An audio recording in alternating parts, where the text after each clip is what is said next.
Nathangi, Joseva Talathoku, Isefu Masi, Jerry Matana, Josh Fukunrabili, Filippo Buriaku, Wise Nathuku, Felipe Saturanga, Kameli Risaku, Manueli Maisamoa, Viwan Nanduvalu, Awaini Temba, Jerry Tuai, and also Elia Lakanavaka. So there's actually 14 on the list.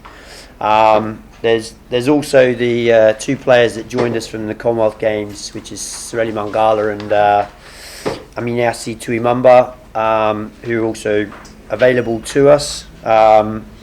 In terms of from a World Cup perspective, we were always going to take a slightly bigger number to LA because we fly from LA direct to the World Cup. So it gives us a bit of scope. I think there are a few changes. Primarily the changes are because of, for one, Joseva Talathoku, who obviously was a standout performer in the early rounds, but sadly was unwell and took quite a while to recover. So it's quite exciting to have him back in the squad because he does offer us a different dimension to some of the players, which is exciting. And then we've also got Isefu Masi, who, obviously he's a gold medalist. He's got the experience, and again, he also offers us a different balance within our forward selection. So excited to have those along, and we're a fully fit squad. I think one of the positives throughout this whole period is it's been a pretty extensive season. There's not been a lot of downtime for us. Obviously we only just finished the Commonwealth Games, and as soon as it finished, we had to put our heads straight towards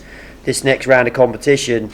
But leading into the Commonwealth Games, leading out of it, and leading into this next series and World Cup, we have a fully fit, healthy squad, which is testament to the work that the players are doing and the work that the management are doing. So it's that puts us in a good position as we move forward.